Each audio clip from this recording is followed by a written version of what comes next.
السلام علیکم، میں ہوں ناصر جمال، دا نیوز 66 میں خوش آمدید۔ 6 سپتمبر ہے آج، اور یوم دفاع پاکستان کا دن ہے۔ یہ ان شہداء کے لیے یہ دن دعاؤں سے بھرپور ہوتا ہے جنہوں نے 1965 میں اس سرزمین کے لیے، اس وطن کے لیے اپنی جانوں کا نذرانہ پیش کیا ہے۔ اور اس میں یہ ہے کہ 1965 میں یہ تھا کہ افواج پاکستان کے ساتھ ساتھ جو ہے پنجاب سے، سندھ سے، بلوچستان سے، KPK سے بہت سے سویلین جو تھے وہ بھی اس جنگ میں شریک ہونے کے لیے بہت زیادہ بےتابی کے ساتھ وہاں پہ پہنچ گئے تھے۔ تو 6 ستمبر جو ہے وہ ایسا دن ہے کہ پاکستان پر حملہ کرنے سے پہلے رات کو، یہ بہت ہی مشہور قصہ ہے ان کا، بلکہ یہ جھوٹ نہیں ہے، ان کے بقول ان کے ہی تھا، ایسے ان کے بقول ہی یہ بات سامنے آئی ہے کہ رات کو ان کے جنرلز نے یہ کہا تھا کہ صبح کا ناشتہ ہم لاہور میں کریں گے، اور وہ ناشتہ جو ہے وہ ان کو بھاری پڑ گیا، منہ کی کھانی پڑی۔ فوج پاکستان نے ان کو یعنی زبردست انداز سے پیچھے دھکیلا، اور ان کا بہت زیادہ جانی نقصان ہوا، مالی نقصان ہوا۔ وہ اس کے بعد جو ہے یعنی کافی عرصے تک پاکستان سے وہ یعنی باتوں لفظی طور پہ تو وہ ہر وقت کہتے تھے، لیکن کوئی جنگ کی شکل نہیں تھی۔ 71 میں پھر انہوں نے یہ غلطی کی تھی، اور 71 میں پھر ان کو منہ کی کھانی پڑی۔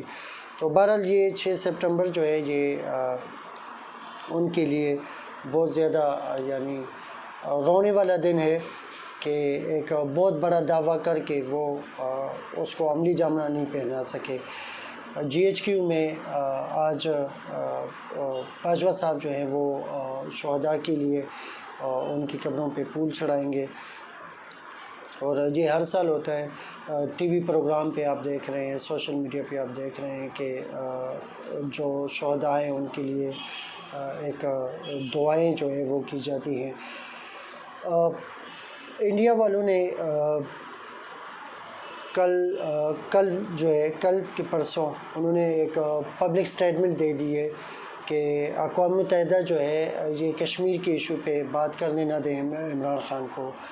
تو عمران خان جا رہے ہیں، دوبارہ پھر جا رہے ہیں، اور پچھلے سال آپ نے دیکھا ہوگا کہ پوری دنیا نے تقریباً پوری دنیا نے آوازیں اٹھانی شروع کر دی تھی، اور اس بار انڈیا جو ہے بہت زیادہ اس چیز سے گھبرا رہا ہے کہ عمران خان اگر دوبارہ اس طرح کی کوئی بات کرے تو پھر ان کو اپنے انویسٹمنٹ کرنی پڑے گی کہ پاکستان جو ہے وہ اس ایشو کو، جس طرح پچھلے سال انویسٹمنٹ کرنی پڑی تھی، آپ اشارہ سمجھ گئے ہوں گے کہ بہت بھاری رقم جو ہے وہ دینی پڑی پاکستان کو اس ایشو سے ہٹانے کے لیے، پاکستان کی میڈیا کو اس ایشو سے ہٹانے کے لیے، اور پاکستان کی توجہ جو ہے، بلکہ عمران خان اور اداروں کی توجہ جو ہے اس ایشو سے ہٹانے کے لیے انہوں نے جو ڈرامہ رچایا تھا، تو وہ آپ کو بھی یاد ہے اور پچھلے سال کی بات ہے۔ تو اس بار پھر جو ہے ان کو انویسٹمنٹ کرنی پڑے گی۔ پچھلے سال جس وقت عمران خان کی وزیر اعظم پاکستان کی بات ہوئی ہے اقوام متحدہ میں، تو اس کو بہت زیادہ پوری دنیا میں پذیرائی ملی تھی، اور بہترین کوریج شروع ہو گئی تھی۔ یعنی جتنے بھی ذرائع ابلاغ کے ادارے ہیں، جتنے بھی ہیومن رائٹس کے ادارے ہیں، ان کو مجبوراً پھر کام کرنا پڑا کشمیر کے ایشو پہ، اور کشمیر کا ایشو جو ہے وہ ایک نمبر 1 پریارٹی جو ہے وہ بن گیا تھا پوری دنیا کے لیے۔ لیکن ہماری توجہ جو تھی، ہماری میڈیا کی توجہ وہ فضل الرحمان صاحب پہ تھی، اسلام آباد دھرنے پہ ہو گئی، اور ہمارے اداروں کا بھی مسئلہ بن گیا تھا، کیونکہ انہوں نے اداروں کو بھی ٹارگٹ کر دیا تھا۔ تو وہ توجہ جو ہے وہ ڈائیورٹ کر دی گئی تھی۔ تو یہ دعا کیجیے گا کہ اس بار اگر فرض کریں اس ایشو پہ بات شروع ہو تو پھر کوئی ایسی بات نہ آئے، اپوزیشن کوئی بات نہ کرے، اداروں پہ کوئی بات نہ کرے.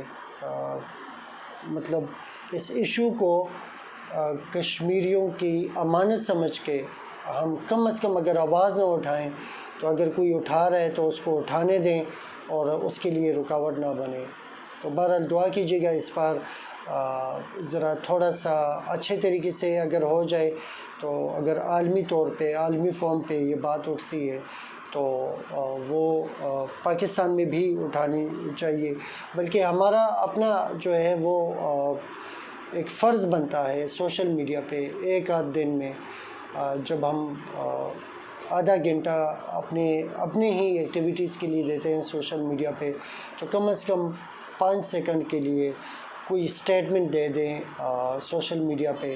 فیس بک یوز کرتے ہیں تو فیس بک پہ اسٹیٹمنٹ دے دیں, یوٹیوب یوز کرتے ہیں تو یوٹیوب پہ دے دیں.